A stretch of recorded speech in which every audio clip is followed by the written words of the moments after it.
میں بغیر کسی تنقید کے پروگرام کا آغاز تقاریر سے کرنا چاہتا ہوں۔ سب سے پہلے میں دعوت دوں گا اپنے شیخ مولانا ذکی نور صاحب کو کہ وہ تشریف لائیں اور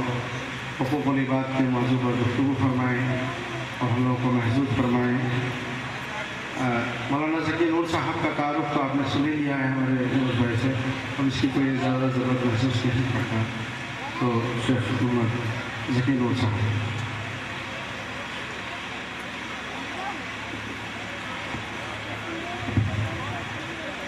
بسم اللہ۔ اپنی توجہ یکسو ہو کر مکمل طور پر دین کی طرف کر لو۔ کیوں؟ فطرت اللہ التی فطر الناس علیہا، یہ وہ دین ہے، یہ وہ نظام ہے، یہ وہ دستور ہے، یہ وہ طریقہ ہے جس کے اندر اللہ تبارک و تعالیٰ نے اس فطرت کا خیال رکھا ہے، فطر الناس علیہا، جس کے مطابق اللہ تبارک و تعالیٰ نے تمام انسانوں کو پیدا کیا۔ لا تبدیل لخلق اللہ، انسان کی بناوٹ، انسان کے فطری تقاضوں کو کہیں بھی بدلنے کی کوشش نہیں کی گئی، بلکہ اس کے پورے نظام میں ہر جگہ انسان کے اس فطری طریقے کو ذہن میں رکھ کر اس کو صحیح رخ دینے کی کوشش کی گئی ہے۔ فطرت اللہ التی فطر الناس علیہا لا تبدیل لخلق اللہ، اور پھر یہ اعلان فرمایا ذالک الدین القیم، یہی وہ دین ہے جو دین قیم کہلانے کا مستحق ہے، جس دین کے اندر انسان کے تمام ضرورتوں، انسان کے زندگی کے تمام مراحل، اس کے تقاضوں کا مکمل خیال رکھا گیا ہے۔ لیکن افسوس وَلَكِنَّ أَكْثَرَ النَّاسِ لَا يَعْلَمُونَ، لیکن بیشتر لوگ اس حقیقت سے واقف نہیں ہیں، اس کو سمجھ نہیں پا رہے ہیں۔ لہذا ضرورت اس بات کی ہے کہ اس حقیقت کو سمجھا جائے، اس بنیادی فطری تقاضے کو پورا کرنے کے لیے جو نظام اللہ تعالیٰ نے قرآن کریم کے ذریعے نبی آخر الزمان حضرت محمد مصطفیٰ صلی اللہ علیہ وسلم کی سنت کے ذریعے، صحابہ کرام کے طرز عمل کے ذریعے ہم کو اور آپ کو دیا، ہم اس پہ غور کریں، اور جب غور کریں گے تو ہر اعتبار سے یہ چیز فطرت کے عین مطابق نظر آئے گی۔ وہ ناواقفیت، وہ نادانی، وہ جہالت جو ہمارے تمام طبقات کے اندر بڑی تیزی سے چلی آ رہی ہے، انشاءاللہ اس کا خاتمہ ہوگا، اور ہم اپنے نجی زندگی کو، آپسی ایک دوسرے کے ساتھ رہن سہن کو، اللہ اور بندے کے درمیان تعلق کو صحیح طور پر سمجھ کر، صحیح طریقے پر اختیار کر کے، اللہ کے وعدے فَلَا خَوْفٌ عَلَيْهِمْ، وہ زندگی جس کے اندر کوئی خوف نہیں ہوگا، کوئی اندیشہ نہیں ہوگا، کوئی خطرہ نہیں ہوگا، کوئی فکر نہیں ہوگی، کوئی الجھن نہیں ہوگی، کوئی پریشانی نہیں ہوگی، انشاءاللہ اس سے فائدہ اٹھائیں گے۔ اور اس دین کو اللہ تعالیٰ نے دین اسلام قرار دیا اور فرمایا ان الدین عند اللہ الاسلام، وہ دین جو اللہ نے پسند کیا، وہ دستور جس کا مکلف اللہ تعالیٰ نے تمام انسانوں کو بنایا، وہ نظام جس کے مطابق چلنے کا حکم تمام مخلوق کو دیا، اور جس کی دعوت و تبلیغ کے لیے اللہ تبارک و تعالیٰ مختلف زمانوں میں، مختلف علاقوں میں مختلف انبیاء اور رسول بھیجتے رہے، جس کی آخری کڑی حضرت محمد مصطفیٰ صلی اللہ علیہ وسلم تھے، اور جن کے ساتھ اللہ تبارک و تعالیٰ نے یہ اعلان فرما دیا الَّيَوْمَ أَكْمَلْتُ لَكُمْ دِينَكُمْ، آج میں نے تمہارے لیے تمہارے دین کو مکمل کر دیا، وَأَتْمَمْتُ عَلَيْكُمْ نِعْمَتِي، اور تمہارے اوپر لکم الاسلام دینا، اور تمہارے لیے ایک دین کے طور پر، ایک نظام کے طور پر، ایک دستور کے طور پر دین اسلام کو منتخب فرمایا، اور دوسری جگہ حکم دیا یا ایھا الذین آمنوا، اے ایمان والو، ادخلوا فی السلم کافہ، اسلام میں مکمل داخل ہو جاؤ، اس لیے کہ اسلام صرف بندے اور رب کے تعلق کا نام نہیں، اسلام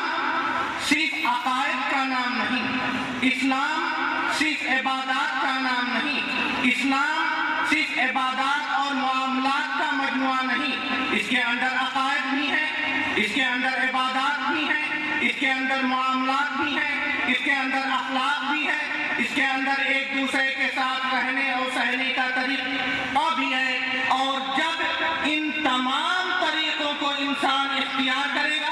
ان تمام کے بنیادی تقاضوں کو سمجھ کر اس کے مطابق عمل کرے گا، تب اسے اللہ کا وہ وعدہ عملی شکل میں سامنے نظر آئے گا جس کا اللہ نے وعدہ بندوں کو دنیا میں بھیجتے وقت کیا تھا اور اعلان فرمایا تھا، فَلَا خَوْفٌ عَلَيْهِمْ وَلَا هُمْ يَحْزَنُونَ، کوئی خوف، کوئی خطرہ، کوئی پریشانی، کوئی رنج و الم نہیں ہوگا۔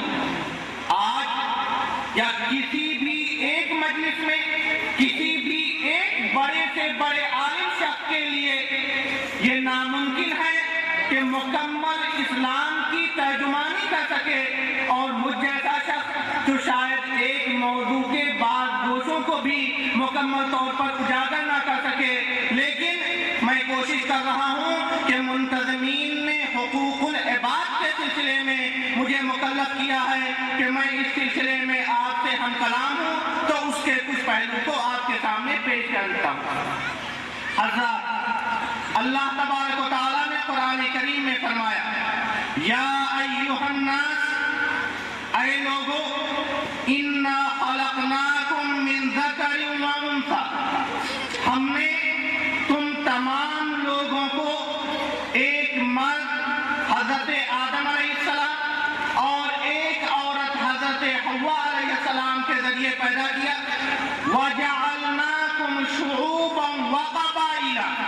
اور اس کے بعد مختلف طبقوں، مختلف علاقوں، مختلف فرقوں، مختلف گروپوں میں آپ کو تقسیم کر دیا۔ اس تقسیم کرنے کا مقصد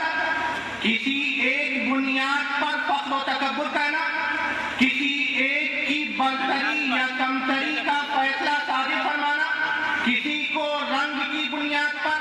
کسی کو نسل کی بنیاد پر، کسی کو زبان کی بنیاد پر، کسی کو علاقے کی بنیاد پر ہم کسی الگ کیٹیگری میں، کسی الگ درجے میں رکھیں، اس لیے نہیں، بلکہ کیوں؟ لِتَعَارَفُوا، تاکہ یہ تمام چیزیں ایک دوسرے کی شناخت کا ذریعہ،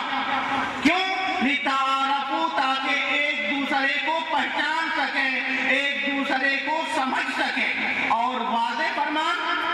برتر کون ہوگا، اللہ کا محبوب کون ہوگا؟ وہ جو اس وعدے کے مطابق اپنی زندگی گزارے گا جس کا اللہ نے فلا خوف کے اندر اعلان فرمایا تھا، اور یہاں کہا گیا ان اکرمکم، اگر دنیا کے ہر طرح کے خطرات، خدشات، پیچیدگیوں سے بچنا چاہتے ہو تو صرف ایک کا لحاظ رکھو، ایک کا خوف اپنے اندر پیدا کر لو، ان اکرمکم عند اللہ اتقاکم، تم میں بلند ہو جائے گا، برتر ہو جائے گا، سماج میں کوئی اس کی ہمسری نہیں کر سکے گا۔ کون؟ اس شخص کی جو اللہ کے لیے سب سے زیادہ اس کے احکام کا لحاظ کرنے والا، اس کے احکام پر عمل کرنے والا، ہر وقت اس چیز کو ذہن میں رکھنے والا کہ جس خالق حقیقی نے ہم کو اس کائنات میں پیدا کیا وہ ہماری پل پل کی باتیں سن رہا ہے، ایک ایک عمل کو دیکھ رہا ہے، اس سے کوئی بھی چیز کہیں بھی کبھی بھی چھوٹی سے چھوٹی، بڑی سے بڑی کبھی اوجھل نہیں ہو سکتی، وہ اس سے لا علم نہیں ہو سکتا۔ لہذا ان اکرمکم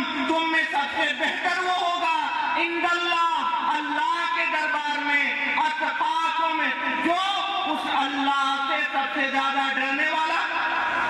اس اللہ کا سب سے زیادہ لحاظ رکھنے والا۔ اس آیت کے اندر اللہ تعالیٰ نے بنیادی حقیقت بیان کی کہ ہم نے ایک مرد اور عورت سے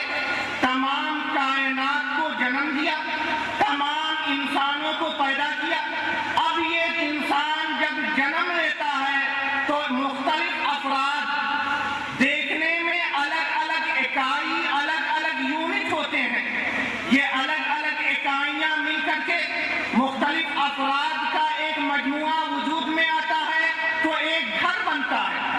مختلف گھروں کے مجموعے سے ایک خاندان وجود میں آتا ہے، مختلف خاندانوں کے مجموعے سے